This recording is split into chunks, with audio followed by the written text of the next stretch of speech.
I took the job because I needed to know, not because of the money, though they were offering double time for a Christmas Eve shift.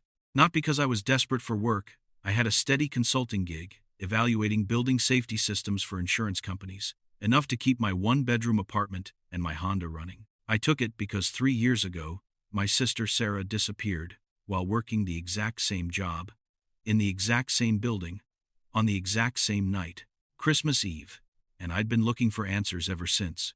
My name is David Chen. I'm 36 years old, and for 14 years I worked as a fire safety inspector and building code analyst for the city before going private. My job was simple. I evaluated whether buildings were safe, whether their fire suppression systems worked, whether their emergency exits were up to code. I dealt in facts, measurements, load-bearing calculations. I trusted what I could see, touch, and document. That worldview died the night Sarah vanished. It was December 24th, 2021. Sarah was 31, working part-time as a freelance photographer while trying to build her portfolio. Money was tight. She had a 4-year-old daughter, Emma, and the father had disappeared before the kid was even born. When Sarah told me she'd picked up a one-night security gig at the old Crossroads Mall, I didn't think much of it. "It's easy money," she'd said over the phone that afternoon. "One shift, midnight to 6 a.m., they pay cash. The place has been closed for years, but apparently they still need someone to watch it on Christmas Eve. Insurance requirement or something." I should have asked more questions. I should have asked why an abandoned mall needed a guard for one specific night. I should have asked why they were paying $300 for 6 hours of sitting in an empty building. But I didn't. I was coming off a double shift myself. 2 building inspections back to back. One of them, a 4-story apartment complex with faulty wiring that took me 9 hours to document. I got home around 11 p.m. on Christmas Eve, exhausted and collapsed on my couch. Sarah had texted me. "Starting shift now. Place is creepy, but whatever. Pick me up at 6 a.m., I'll buy breakfast." I replied, "Yeah, see you then. Stay safe." Then I fell asleep. I woke up at 9:07 a.m. on Christmas morning to 17 missed calls and a voicemail that I've listened to maybe 1,000 times since. Sarah's voice, shaking. "David, call me back. This place, something's wrong with this place. They gave me these rules, and I thought they were joking, but the bells are real. There's a kid here, and I don't think it's actually a kid. And the tree. Static." Then, quieter, almost a whisper. "The rules they gave me don't make sense. Call me. Please call me." That was at 1:43 a.m. I didn't hear it until 8 hours later. When I got to the Crossroads Mall, Sarah's car was still in the parking lot. Keys in the ignition. Phone on the dashboard, screen cracked like she'd dropped it. The driver's side door was open. Her jacket was draped over the seat. But Sarah was gone. The police searched for 2 weeks. They brought dogs, checked the storm drains, combed through every empty storefront in that 3-story mall. They found nothing. No blood, no signs of struggle, no body. The case went cold by mid-January. The detective in charge, a guy named Morrison who looked like he hadn't slept in a decade, told me that sometimes people just walk away from their lives. "She had a kid to support," he'd said, almost apologetically. "Single mother, money problems, people snap. Maybe she got overwhelmed." I wanted to hit him. Sarah would never abandon Emma. Never. But without evidence, without leads, the case file gathered dust. I hired a private investigator, my friend Marcus, ex-cop turned PI, but even he came up empty. The mall's ownership was buried under layers of shell companies. The security firm that supposedly hired Sarah didn't exist. No business license, no phone number, no records. It was like she'd stepped into that building and vanished into thin air. For 3 years, I kept looking. I visited the mall every Christmas Eve, standing in that empty parking lot, hoping for, I don't know, a sign, a clue, anything. And then, 2 weeks ago, I found something. I was cleaning out Sarah's storage unit. I'd been paying the monthly fee since she disappeared, unable to let go of her things. Most of it was photography equipment, Boxes of Emma's baby clothes, old furniture. But buried in a cardboard box labeled work stuff, I found her security jacket. In the left pocket was a folded piece of paper. My hands shook as I opened it. It was laser printed on plain white paper, slightly yellowed. The Christmas night rules. 1. Do not touch the Christmas tree, no matter what falls from it. 2. If you hear bells after midnight, stay where you are. Do not look for the source. 3. At exactly 12:25 a.m., a child may ask you for help. Do not speak to them. Do not acknowledge them. 4. If the lights on the tree turn off by themselves, close your eyes and count to 30. Do not open them early. 5. If someone calls you Santa, you are already too late. On the back, in Sarah's handwriting, these aren't jokes. The bells are real. I also found a business card. Northlight Security Services, with a disconnected phone number. I spent the next week obsessing. Then, 5 days ago, I found a new job listing online. Same mall, same vague description, same night. Posted December 20th. I applied immediately. Got an auto reply. Arrive by 11:45 p.m. Christmas Eve. Do not be late. I told Marcus where I was going. Left him a sealed envelope. If I don't call by 7 a.m., give this to the FBI. I packed my gear, body camera, flashlight, lockpick set, first aid kit, water, energy bars, and a copy of Sarah's rules. Now it's 11:38 p.m. on Christmas Eve, 2024. I'm sitting in my car in the parking lot of Crossroads Mall, staring at a building that shouldn't feel alive but somehow does. The Christmas decorations are wrong. Too maintained. Too perfect for a place that's been closed for years. Red and green lights glow along the roofline. Through the grimy windows, I can see a massive Christmas tree in the center atrium. Its lights are already on. There's one other vehicle here, a black van with faded lettering. Northlight Security Services. I check my watch, 11:41 p.m. I grab my gear and walk toward the loading dock. Standing in the doorway is a man wearing an immaculate red wool coat. He's maybe mid-60s, silver hair, with eyes that don't blink as often as they should. "Mr. Chen," he says as I approach. His voice is smooth, but wrong. "You're punctual. I appreciate that. Who are you?" I ask. "You can call me Mr. Frost. I manage security operations for this property." "Where's Sarah?" His smile doesn't falter. "I'm afraid I don't know who you're referring to. But if you're here for the job, let's not waste time." He hands me a laminated card and a two-way radio. "These are the rules. Follow them exactly. Your shift ends at 6 a.m. Stay inside. Do not leave before your shift ends. When I return at 6, you'll be paid in cash." I look at the card. Word for word, the same rules Sarah had. What happened to the last person who worked this shift? I ask. Mr. Frost tilts his head. "We've had many guards over the years. Some follow the rules, some don't. Those who follow the rules finish their shifts without incident. And the ones who don't?" His smile returns, not reaching his eyes. "They tend not to leave reviews." He walks past me toward the van. The engine starts. The van pulls away, and I'm alone. I clip the radio to my belt, take a breath, and step through the loading dock door. The moment I cross the threshold, the air pressure changes. My ears pop. The temperature is warmer inside, wrong for an abandoned building. The air smells like cinnamon and pine.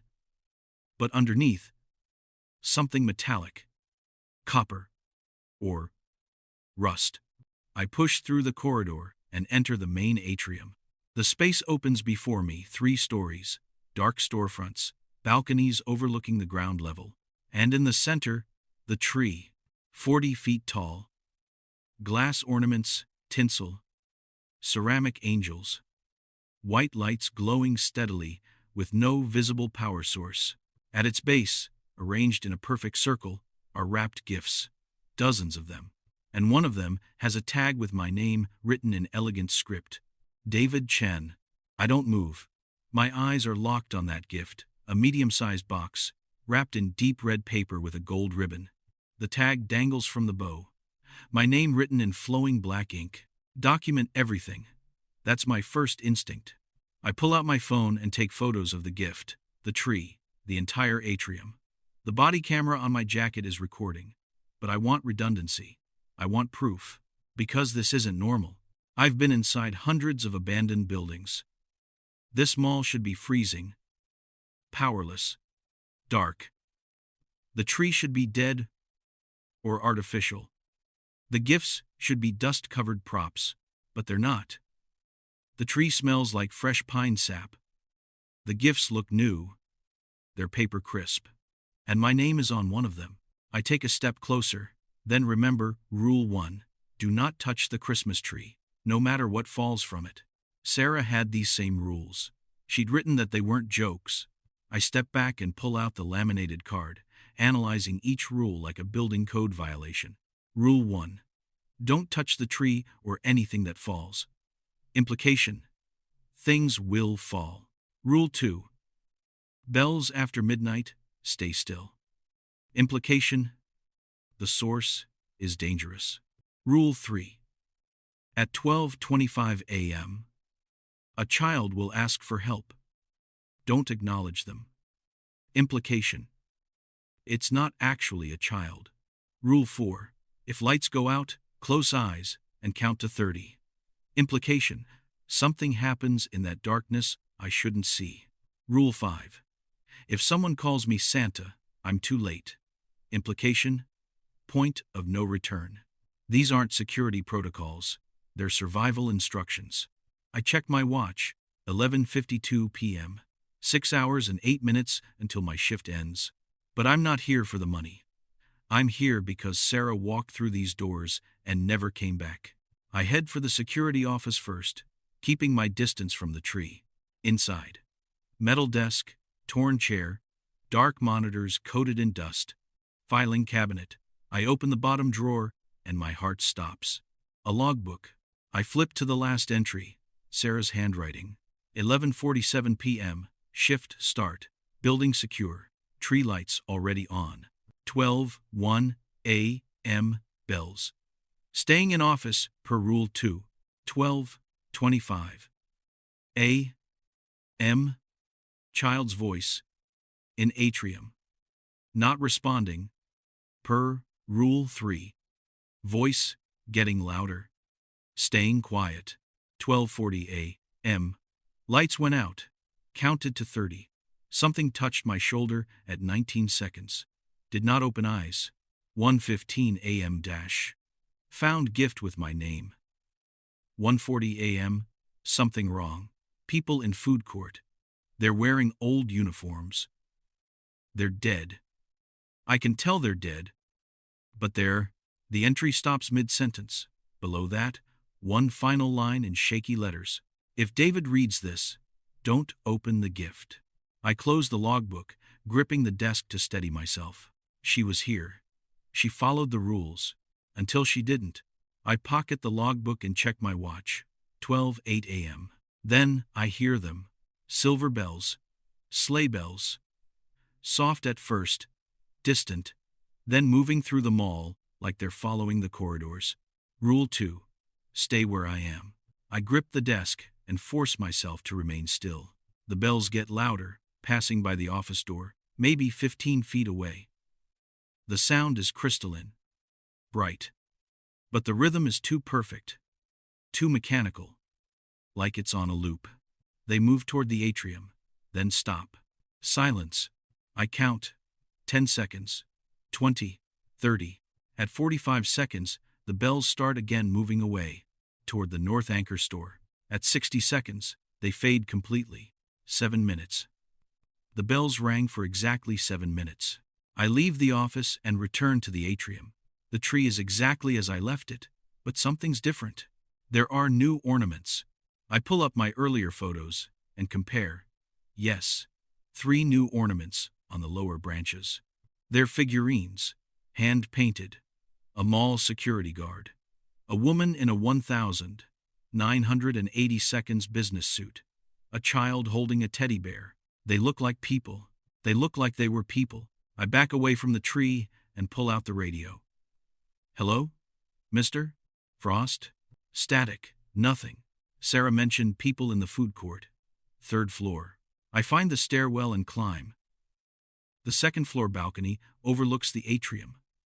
From here, I can see the tree's top, a golden star glowing brighter than the rest. I continue to the 3rd floor. The food court is at the far end. Most tables are knocked over or missing. The restaurant counters are shuttered, dark. But 3 fluorescent lights are on, flickering and buzzing. And sitting at tables beneath those lights are 4 people. They're wearing work uniforms from different eras. A janitor in gray coveralls. A security guard in polyester. A woman in a red polo with a name tag. A man in a stained work shirt. They're playing cards. I freeze, hand moving toward the pepper spray in my pocket. The janitor, 50s, thinning hair, weathered face, looks up. New guy, he says, setting down his cards. You here for someone? I don't answer. These people look solid, real. Except their skin has a waxy quality, and their eyes don't reflect light properly. Who are you? I finally ask. The security guard, heavy-set, thick mustache, chuckles. We work here. Well, worked. Still do, technically. The woman leans back. You might as well sit down. You're going to be here a while. What happened to you? I ask. Are you dead? The janitor snorts. Dead? Strong word. We're stuck. There's a difference. Frank, don't confuse him, the woman says. She looks at me. I'm Linda. This is Frank, Ray, and Carlos. She points to each. We all died in this mall. Different times, different ways. Now we're part of the place. Part of the loop. The loop, I repeat. Christmas Eve, Ray says. Every year, the mall changes. The tree lights up. The rules kick in. And people like you show up. Carlos, younger, late 30s, stares at me intently. You're looking for someone. That's why you took the job. It's not a question. My sister, Sarah Chen. She worked this shift 3 years ago. She disappeared. They exchange glances. Linda sighs. We remember her. Emma, I say. Her daughter. She's 7 now. Frank nods slowly. Your sister followed the rules longer than most. She was smart. But she made one mistake. What mistake? She opened the gift, Ray says. The one with her name on it. My stomach drops.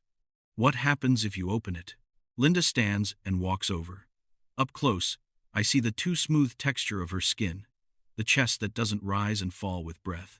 The gifts are contracts, she says. When you open one, you accept what's inside. It takes something. A memory.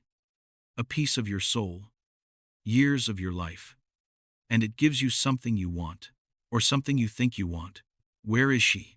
My voice breaks. Where's Sarah? Frank stands. She's below, in the city. The Christmas city. That's where they keep the ones who broke the rules. How do I get there? You don't. Ray says firmly. David, your sister is gone. You can't save her. Follow the rules. Finish your shift. Walk out at 6 a.m. Don't end up like us. I'm not leaving without her. Carlos speaks quietly. If you go down there, you'll have to cross the river. And the river takes a toll. It'll age you. Take years off your life.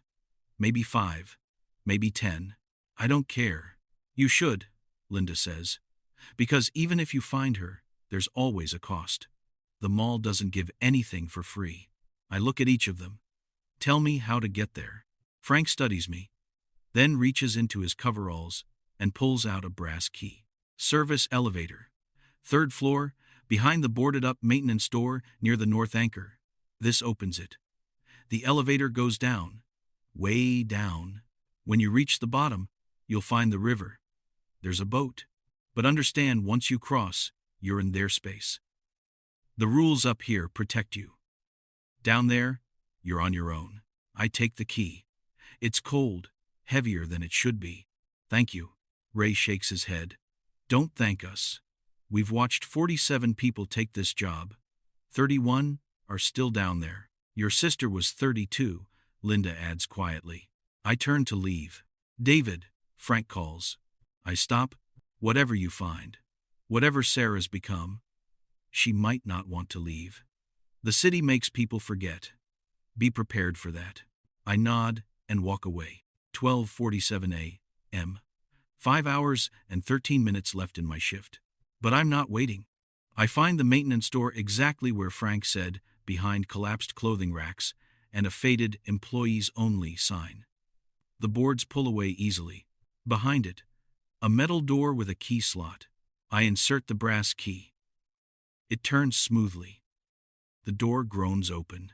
Beyond is darkness and the smell of oil and concrete. I follow the corridor 30 feet to another door marked with a faded elevator symbol. The elevator is ancient cage style. Metal grating instead of walls. Manual sliding door. Exposed cables. One button inside. A downward arrow. I step in, slide the door shut, and press it. The elevator shudders and descends. I watch through the grating as walls pass concrete, then brick, then stone. The temperature drops. My breath fogs. The elevator keeps going. Down, down, down. My phone shows 12:56 a.m. No signal. The descent lasts 3 minutes. When the elevator stops, the doors open to a corridor carved from solid stone, lit by hundreds of candles in iron sconces. The air smells like earth and wax, and something older, and carved into the walls, thousands of them, are names. I walk slowly, my flashlight beam moving across the stone. Margaret Howard, 1987. James Milliken, 1991. Patricia Voss, 2003. Kevin Tan, 2015. Then I find it. Sarah Chen, 2021. I touch the letters. They're cold, real. Using my multi-tool, I carve my own name below hers. David Chen, 2024. Then I keep walking. The corridor ends at a river. It's maybe 30 feet wide, flowing through an underground cavern so large I can't see the ceiling. The water is black, pure black, like oil, and it moves wrong, flowing backward in places, upward in others. There's a small wooden boat tied to a post. Sitting in the boat is a figure in a tattered Santa suit, face hidden in shadow. I need to cross, I say.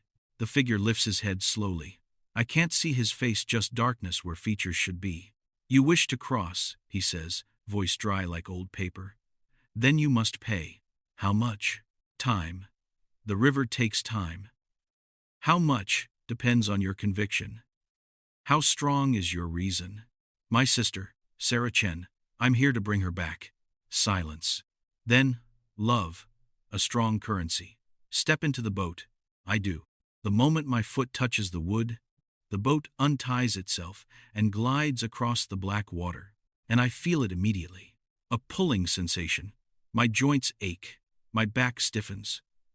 I look at my hands, the skin tightening, veins becoming prominent, liver spots appearing. I'm aging. Stop, I say. But the figure doesn't respond. Beneath the surface, I see shapes. Faces. Hands reaching up. Wrapped gifts sinking slowly. Christmas ornaments spinning as they descend. My vision blurs. I touch my face, my skin feels looser, drier. The figure speaks again. She tried to cross. Your sister. But she brought a gift with her. Gifts are contracts here. When you open one, you accept what's inside. She opened hers. Now she's part of the collection. What was inside? Hope, the figure says. The cruelest gift of all. The boat reaches the far shore. I step out, my legs stiff. I check my reflection in my phone's black screen. Gray hair, deep lines around my eyes. My hands look like they belong to a man in his mid-40s. I've aged 7, maybe 8 years. The figure remains in the boat, the same way you came. If you return, the boat glides away. I turn and look ahead. My breath catches. Before me is a city made entirely of Christmas decorations. Buildings of gingerbread and icing, impossibly tall. Streets paved with candy canes, gleaming and smooth. Streetlights that are glowing ornaments, hanging from invisible wires. The sky above swirls with red and green auroras. The Christmas city. And somewhere in that impossible place is my sister. I check my watch. 2:47 a.m. 3 hours and 13 minutes until my shift ends. I start walking. The streets are silent. Not the comfortable silence of an empty neighborhood. This is a silence that feels enforced, like the air itself is holding its breath. My footsteps echo on the candy cane pavement, each step producing a hollow click that sounds wrong. The cold here is artificial. Sterile, the cold of a refrigerator, not winter. I pass a building made of gingerbread. Its walls are perfectly smooth, decorated with white icing in elaborate Victorian patterns. The windows are hard candy, transparent amber glowing from within. Through one window, I see movement. A woman in a 1,950 seconds dress stands in what looks like a living room. She's setting a table, placing dishes carefully, adjusting forks and knives with mechanical precision. She moves to the next place setting: fork, knife, spoon, napkin, then returns to the first and starts again. Fork, knife, spoon, napkin, looping. Repeating endlessly with no awareness she's done it before. I tap on the candy window. She doesn't react. I keep walking. The city is vast, impossibly large for an underground space. Buildings vary wildly. Gingerbread, Victorian houses, modern structures made of stacked gift boxes, twisted sculptures of candy canes and ribbon that shouldn't stand but do. Wreaths hang on doors leading nowhere. Garlands of tinsel string between buildings. Oversized ornaments sit in courtyards like abstract art. But no people. No movement except occasional figures glimpsed through windows, always looping, always repeating, trapped in private cycles. I document everything with my phone camera, though part of me wonders if these images will even exist if I get back. If I get back, I turn a corner and find a town square. At the center is a fountain flowing with liquid silver that moves like mercury. The fountain is topped with a glass angel, wings spread, face serene and empty. On a peppermint bark bench sits a man. He's the first person I've seen who isn't looping. He's just sitting, staring at the fountain, hands folded in his lap. He's wearing a security guard uniform. Hello? I approach slowly. He doesn't turn. You're new. You haven't been here long enough to understand yet. Understand what? That leaving isn't about finding the exit. It's about wanting to leave in the first place. I sit beside him, keeping distance. His uniform is from the 1,990 seconds. Badge reading, Crossroads Mall Security. Name tag, Martinez. How long have you been here? I don't remember. Time works differently. Sometimes days, sometimes decades. He finally looks at me, eyes glassy and distant. I had a family once. A wife, 2 sons. I remember that. But I can't remember their faces, can't remember their names.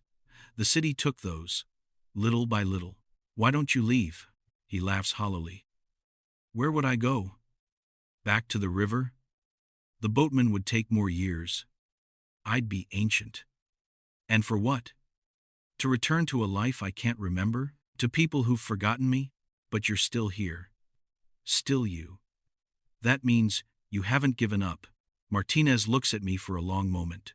You're looking for someone. My sister, Sarah Chen, 3 years ago. I remember her. Photographer. She had a picture. A little girl. Her daughter, Emma. My niece. Sarah's house is 3 streets over. The one made of wrapping paper. Blue and silver. But I'm warning you. She's not the same. None of us are. What did the city take from her? Everyone loses something different. But she stopped asking about her daughter after a while. Stopped talking about leaving. That's how you know the city's won. When you stop wanting to go back. I stand. Thank you. Don't thank me. Just If you get out, tell someone we're here. Tell someone we existed. I will. 3 streets over, I find it. The house is small, made entirely of glossy wrapping paper printed with blue and silver snowflakes. The roof is silver ribbon tied in an elaborate bow. The door is a giant gift tag with a name written in elegant script. Sarah. I stand in front of the door, hand raised to knock, heart hammering. This is it. This is why I came. I knock. Silence. Then, from inside, it's open. Sarah's voice. After 3 years, I push the door open. The interior is larger than it should be. The main room looks like a magazine spread. A couch of cushions resembling wrapped presents. A coffee table of stacked gift boxes. A small Christmas tree in the corner glowing with impossible light. And sitting on the couch, holding a teacup, is Sarah. She looks exactly as I remember 31. Shoulder-length black hair, delicate features, the small scar above her left eyebrow from a childhood bike accident. But when she looks up, I see the difference. Her eyes are glass. Not metaphorically, literally. Transparent material like ornaments, reflecting light in fractured patterns when she blinks.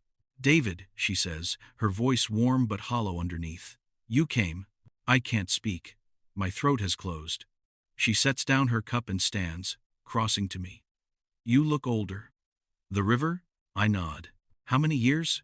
7, maybe 8. She winces. I'm sorry. You shouldn't have come. You shouldn't have paid that price. Emma needs you, I say, finding my voice. She's 7 now. Sarah? She still asks where you are. Every Christmas, she asks if you're coming back. Something flickers across Sarah's face pain. Maybe, but it passes quickly. Emma. My daughter. I remember having a daughter. I remember loving her. But she trails off, looking at her hands. It's like remembering a story someone told me once. It doesn't feel real anymore. It is real.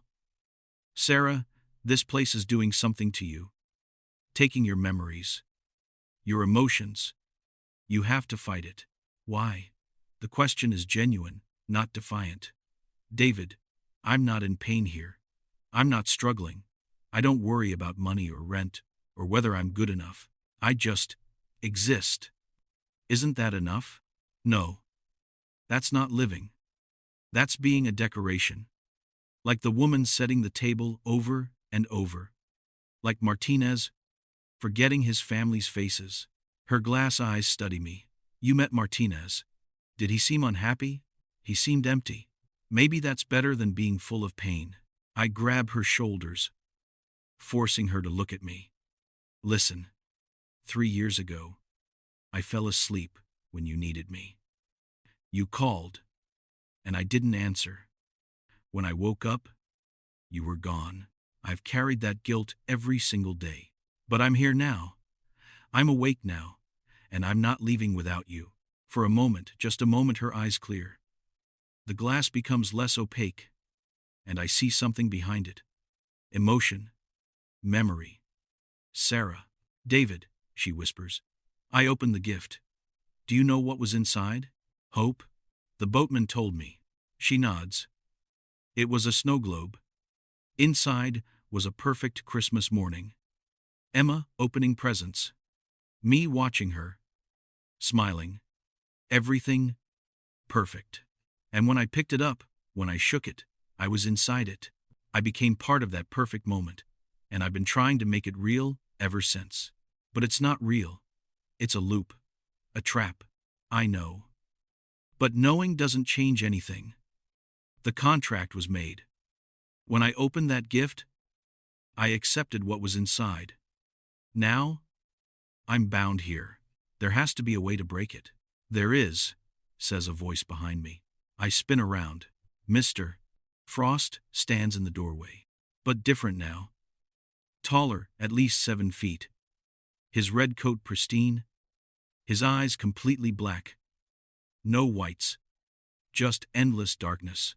You, I say, stepping between him and Sarah. You've come very far, Mr. Chen. Crossed the river. Paid the toll. Found your sister.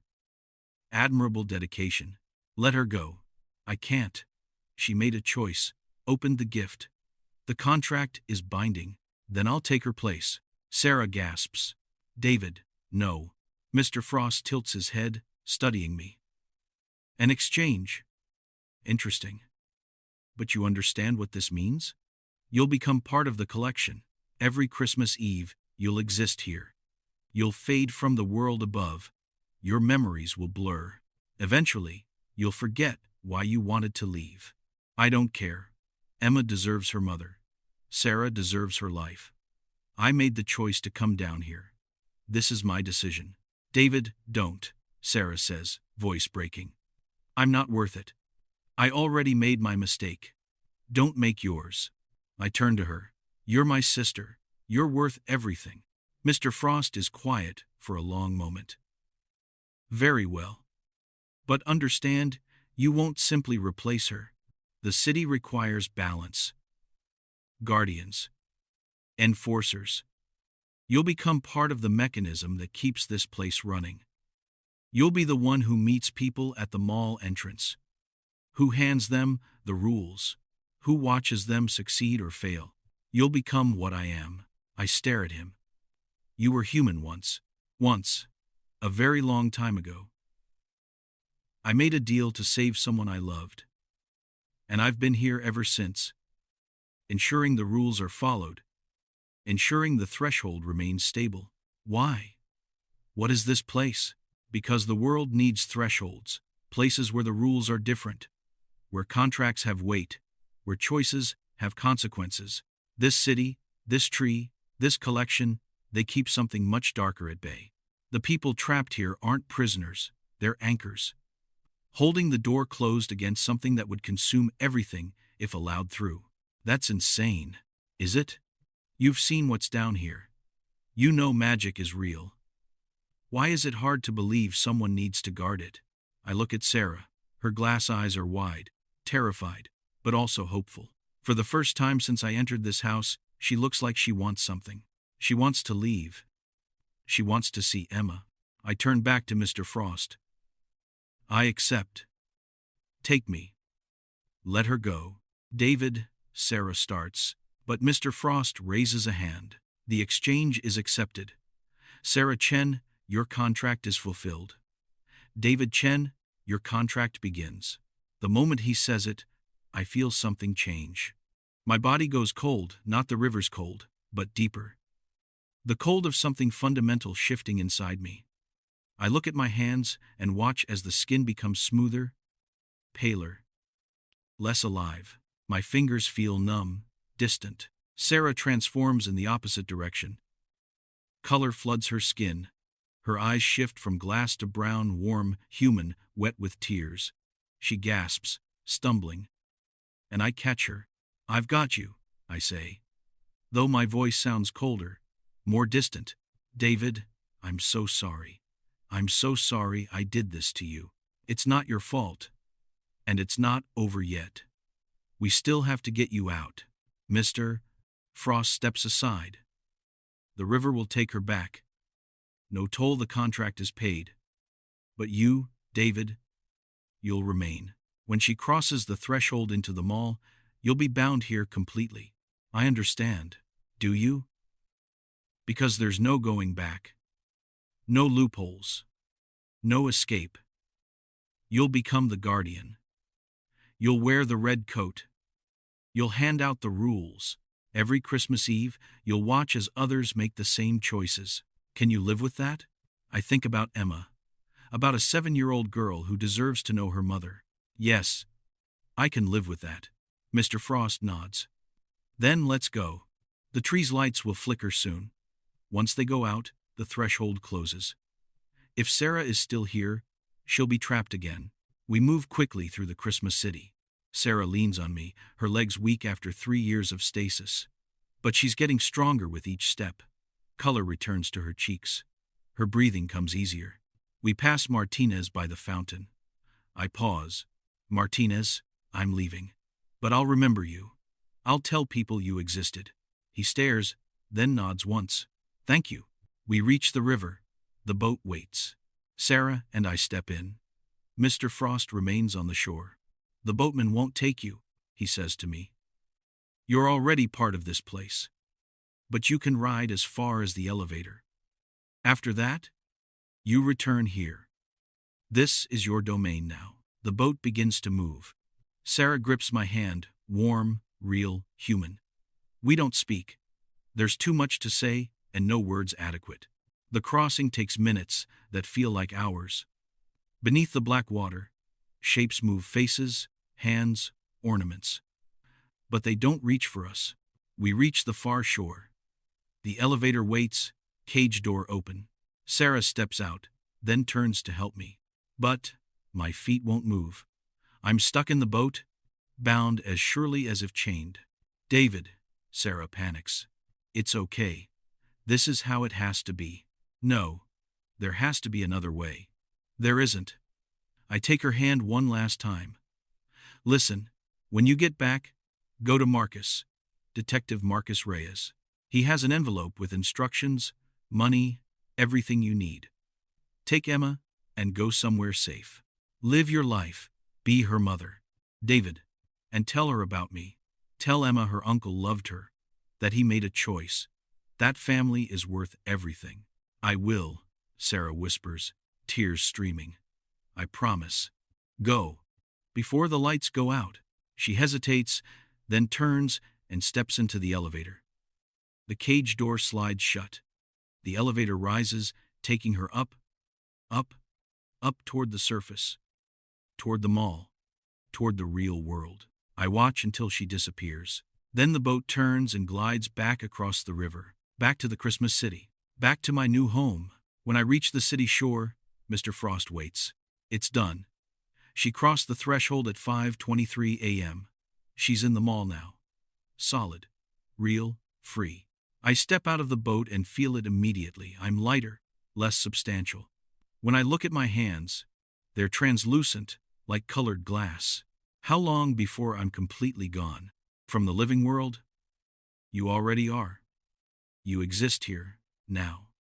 But from yourself, your memories, your identity that takes longer.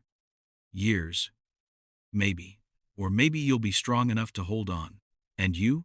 Mr. Frost smiles without warmth. I've forgotten how long.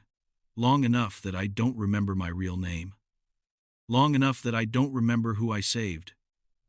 But I remember the choice. And I remember it mattered. He reaches into his coat and pulls out something red and folded. This is yours now. It's a red coat. Wool, heavy, immaculate. I take it and put it on. It fits perfectly. What happens now? Now we wait. The threshold closes until next Christmas Eve. You'll stay here, learning the rules, learning to maintain the balance, and when the time comes, when someone new takes the job, you'll meet them at the entrance. You'll hand them the rules. And you? I'm free. My contract ends when yours begins. I can finally leave. He turns, then pauses. One last thing. The people who come for this job, they always come for someone. A spouse, a parent, a child. Your job isn't to save them. Your job is to give them the choice. Hand them the rules. Let them decide. Some will follow and survive. Others won't. And a few will make the same choice you did. When that happens, you'll understand what I've been doing. What's that? Bearing witness. Remembering the people who sacrificed everything for love. Making sure their choices mattered. Then he walks toward the river, and I don't see him again. I stand alone in the Christmas city, wearing my red coat, and I wait. Time passes strangely here. Days blur into weeks, blur into months. I explore the city, meet the others, the looping residents, the ones like Martinez, who still have self-awareness. I learn their stories, I remember their names, and slowly, I understand what this place is. It's not hell. It's not purgatory. It's a prison made of choices. Every person here opened a gift, accepted a contract, made a deal in a moment of desperation or hope or greed. And now they're paying the price, holding the door closed against something darker that waits on the other side of the threshold. I don't know what that darkness is, Mr. Frost never told me, but I understand my role, guardian, enforcer. The man in the red coat is to make sure the cycle continues, to make sure people keep making choices, to make sure the anchors hold. Winter comes, spring, summer, fall, winter again. And then, on December 24th, I feel it. The tree lights up, the threshold opens. I'm standing in the city when it happens. But I feel myself pulled, drawn upward through stone and earth and reality, until I'm standing in the loading dock of Crossroads Mall, wearing my red coat, holding a laminated card and a two-way radio. And walking toward me through the parking lot is a woman in her 40s, her face set with determination, her eyes haunted. She stops in front of me. "I'm here for the job," she says. I look at her, and I know I can see it in her eyes. She's not here for the money. She's here for someone she lost. Someone who opened a gift. "You're punctual," I say, my voice smooth and professional. "I appreciate that." I hand her the card and radio. "These are the rules. Follow them exactly. Your shift ends at 6 a.m. Stay inside. You'll be paid in cash." She takes the card, hands shaking. "What happened to the last person who worked this shift?" she asks.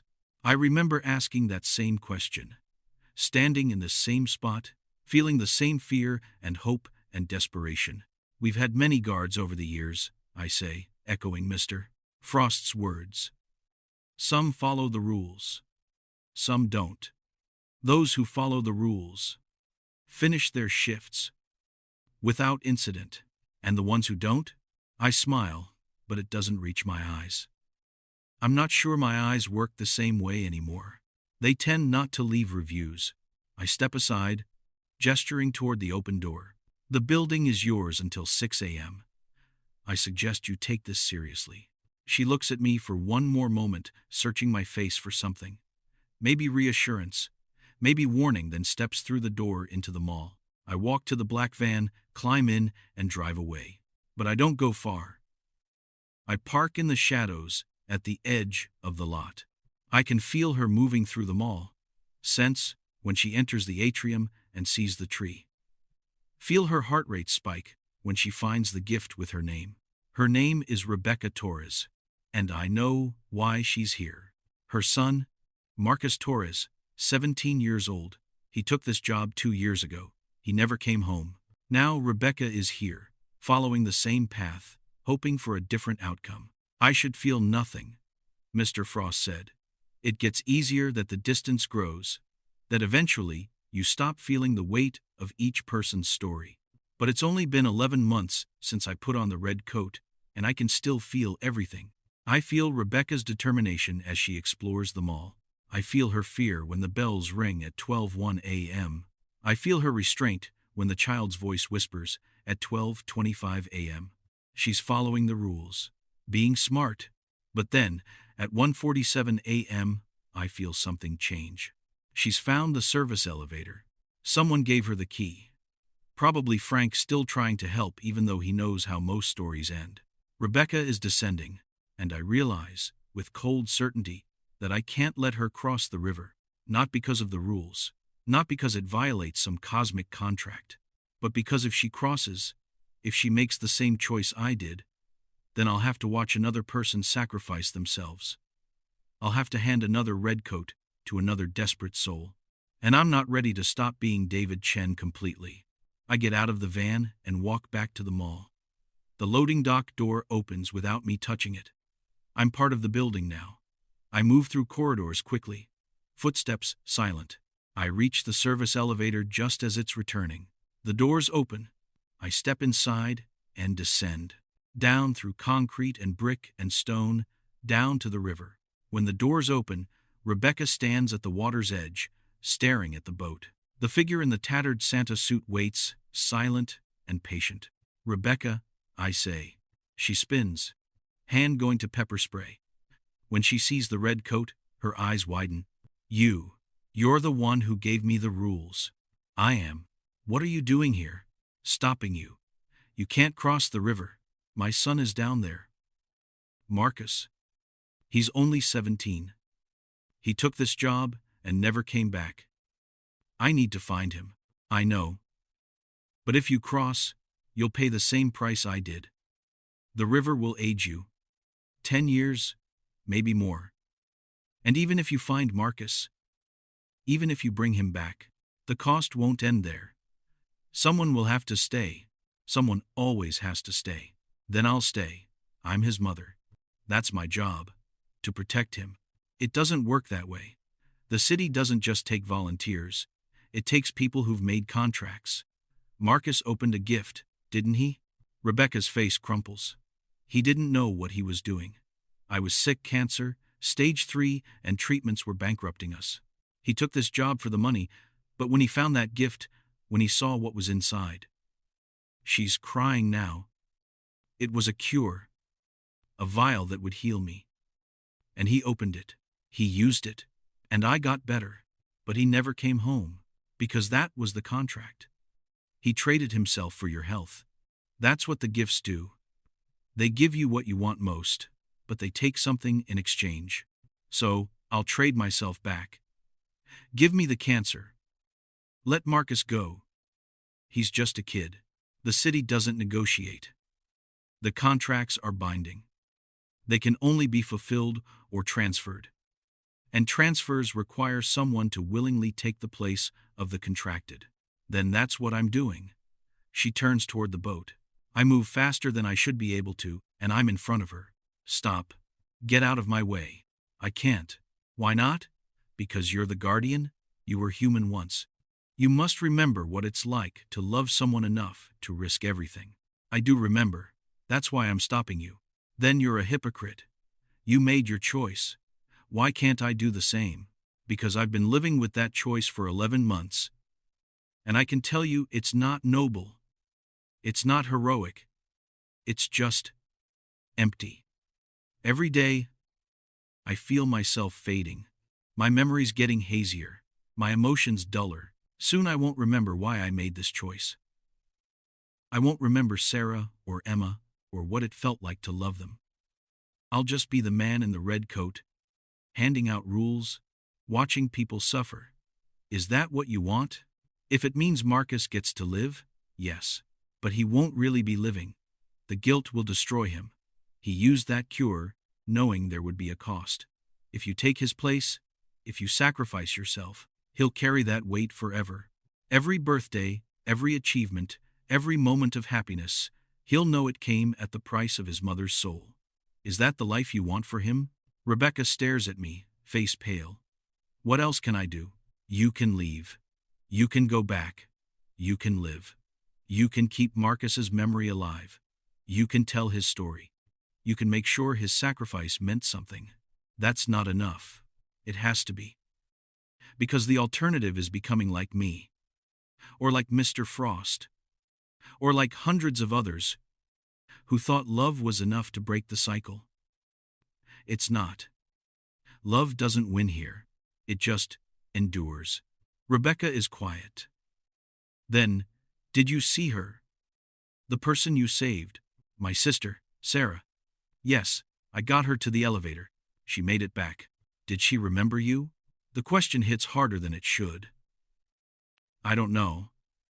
I haven't seen her since that night. I can't leave this place except on Christmas Eve, and even then only for a few hours. For all I know, she's forgotten I exist. But you still think you made the right choice. Did I?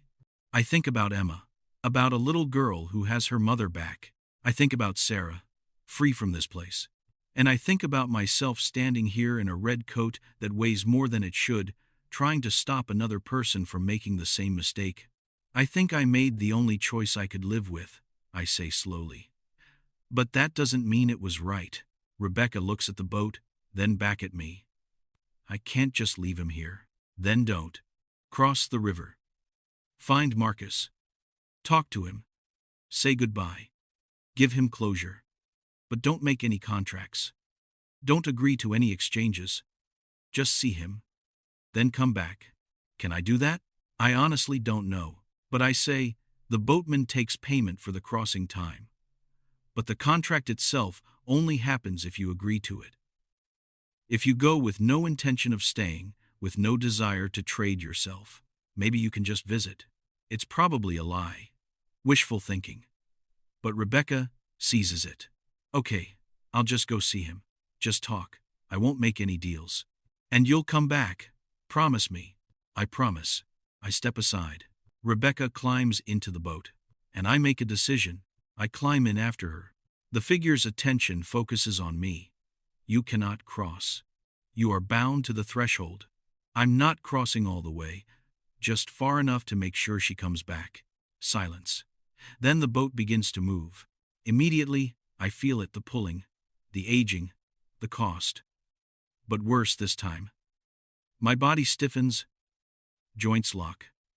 Pain shoots through my chest. What's happening to you? Rebecca gasps. The river takes more from me now. Because I'm not supposed to be here. When I cross, it's like the city consuming itself. Then go back. No, keep going. The boat glides across. Beneath us, shapes press against the surface. Faces I recognize.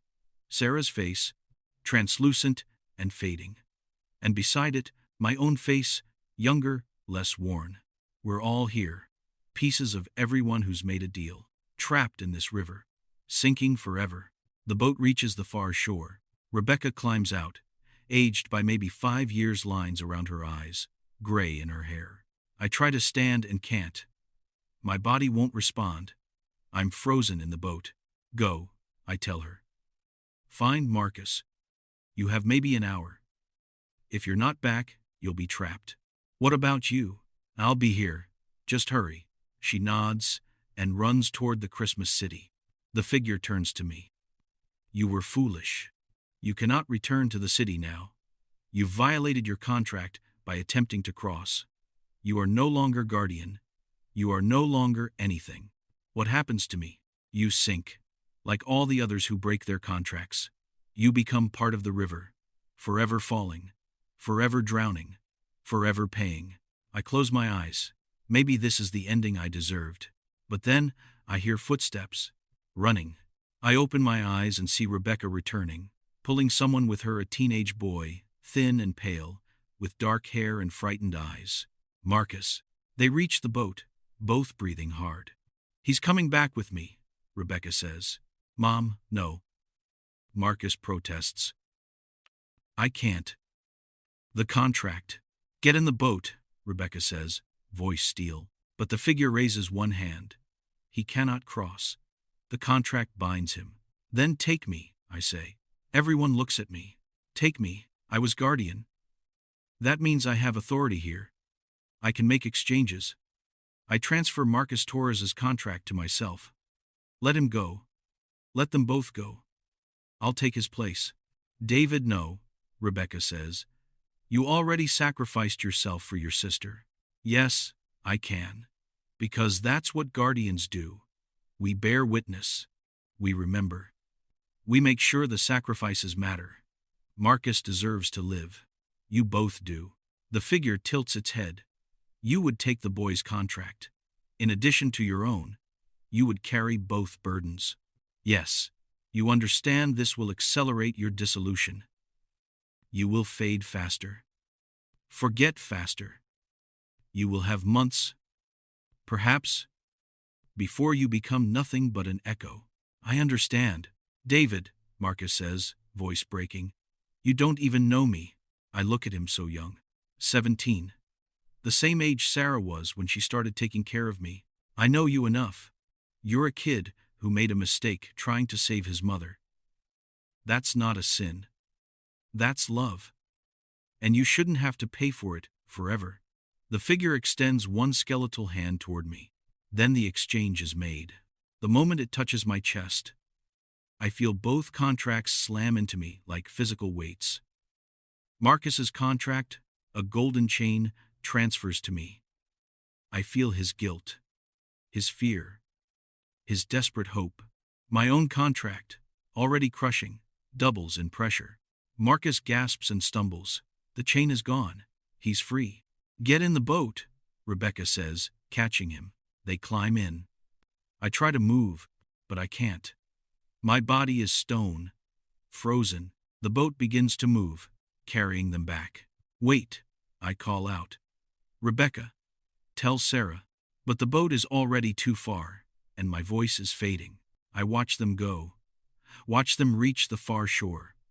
Watch them stumble toward the elevator. They're going to make it, both of them. They're going to live, and I'm going to sink. The boat dissolves beneath me. I'm in the water, the black, impossible water, and I'm sinking. Down, down, down. Around me, faces of everyone who's ever made a contract, ever broken a rule, ever been consumed. And I see Sarah's face one more time, smiling. And I see Emma, even though she was never here, even though I'm imagining her. And as the darkness closes in, as I feel myself dissolving, I realize I wouldn't change a single thing. But I don't dissolve. Something stops my fall. Hands, dozens of hands, reach out from the darkness and catch me. I look around, confused, and see them. The others, the ones trapped in the river, the faces I've been sinking past. They're holding me up. Why? I whisper. And one of the faces, a woman who looks like she's been here for decades, speaks. Because you chose differently. You didn't trade yourself for personal salvation. You traded yourself for a stranger. That breaks the pattern. That changes the rules. What does that mean? It means, says another voice, and I turn to see Mr. Frost, also here in the river, also sinking but slower than the rest, that you've created a loophole. The city's contracts are based on selfishness, on people wanting to save themselves or their loved ones. But you saved someone else's loved one. That's different. That's sacrifice without attachment. And the city doesn't know how to process that. So what happens now? Now, Mr. Frost says, we push you back up. All of us. Everyone who's ever sunk, everyone who's ever been consumed, we push you back to the surface. And you become something new. Not a guardian. Not a prisoner. Something in between. Why would you do that? Because if you can get out, the woman says, then maybe someday we can too. Your hope, David Chen. Real hope. Not the kind that comes in a gift box. The kind that's earned through sacrifice. And they push. All of them. Hundreds of hands. Maybe thousands. Pushing me upward through the black water. I break the surface. I'm back in the boat. The figure in the tattered Santa suit stares at me. This is unprecedented, it says. Good, I gasp, water streaming from my mouth. Maybe it's time for some new precedents. The boat carries me back to the elevator shore. I climb out, my body weak but functional. I'm still wearing the red coat, but it feels different now. Lighter, less like a prison, and more like a choice. I step into the elevator and ride it up. When I emerge in the mall, it's 5:47 a.m. The trees' lights are flickering, dimming, preparing to go dark until next Christmas Eve. Rebecca and Marcus are there, sitting near the entrance, holding each other. When they see me, Rebecca stands, face shocked. David, how are you? I don't know. But I'm here. And you need to leave. Both of you. You have maybe 10 minutes before the threshold closes completely. Come with us, she says. I can't. I'm still bound here. But I look at my hands. They're less translucent than before, more solid. But maybe not permanently. Maybe I can leave. Eventually. When I figure out what I've become, Rebecca walks over and hugs me. Thank you. Thank you for giving me back my son. Take care of him. And if you see Sarah Chen, if you run into her, somehow tell her David says hello. Tell her I'm okay. Tell her she should live her life and not feel guilty. I will. They leave, walking out into the pre-dawn light, and I watch them go. The trees' lights flicker one more time, then go dark. The mall is silent, and I'm alone, but not trapped, not anymore. I walk through the empty mall, and I feel different. The red coat is still on my shoulders, but I can take it off now. I do, folding it carefully and setting it on the security desk. I'm David Chen again, fully, completely. Or at least, I'm trying to be. The months pass, strangely. I can leave the mall now, but only for short periods, a few hours at most, before I feel the pull drawing me back. I'm tethered to this place, but not imprisoned by it. In March, I meet Marcus at a coffee shop. He's doing better. Seeing a therapist. Catching up on the year of school he missed. His mother is healthy. In remission. Grateful. I don't know how to thank you, he says. You don't have to. Just live well. That's enough. In April, I track down Sarah. She's living 2 states away, under a new name, working as a photographer again. Emma is in 2nd grade. Happy, well-adjusted. Sarah sees me through the window of her studio and freezes. I don't go in, I just wave. She comes outside, moving slowly, like she's afraid I might disappear. David? She whispers. Hi, Sarah. You're real. You're here. How are you here? It's complicated. But I wanted to see you, to make sure you're okay. She's crying now, pulling me into a hug. I thought you were gone. I thought I'd lost you forever. You did, for a while. But I found my way back, sort of. We talk for 2 hours. I tell her everything. The river, the city, Marcus, the choice I made. She tells me about Emma's school play, about the photography business she's building, about the nightmares that are getting less frequent. Do you ever regret it? She asks. Saving me? Never. Not for a second. I love you, little brother. I love you too. I can only stay 3 hours before the pull becomes too strong. I have to return to the mall. But I've seen her. I've seen that she's free, that she's living, that my choice mattered. That's enough. December comes again. 1 year since I put on the red coat. 1 year since I made the choice that changed everything. The mall prepares itself. The tree lights begin to glow on December 20th. The gifts appear at its base, wrapped in impossible colors, tagged with names I don't recognize yet. And on December 23rd, I get a call from Marcus. David? There's a new job listing. For Crossroads Mall. Security position. Christmas Eve. My girlfriend applied before I could stop her. She's supposed to show up tomorrow at 11:45 p.m. My blood runs cold. What's her name? Jessica. Jessica Ramirez. Another one. Another person walking into the trap. I'll handle it. Don't worry. I'll make sure she's safe. December 24th, 11:30 p.m. I'm standing at the loading dock entrance, wearing civilian clothes, jeans, a jacket, no red coat. Jessica pulls into the parking lot at 11:43 p.m. A young woman, mid-20s, nervous energy visible even from a distance. She approaches, looking for someone to meet her. I step into the light. Jessica Ramirez? Yes. Are you Mr. Frost? No. My name is David Chen. And I need to tell you something very important. This job isn't what you think it is. If you take it, if you go inside that building, you'll be putting yourself in real danger. She looks skeptical. Is this some kind of test? Marcus said this place was weird. But, you know Marcus? He's my boyfriend. He told me he worked here once, but he wouldn't talk about what happened. Just said I shouldn't take the job. But I thought he was being paranoid. She pauses. Wait, he mentioned you. David Chen. You're the guy who saved him. I helped him. Yes. Then you know what's inside. I do. And I'm telling you not to go in. The money isn't worth it. Nothing is worth what this place costs. Jessica is quiet, studying me.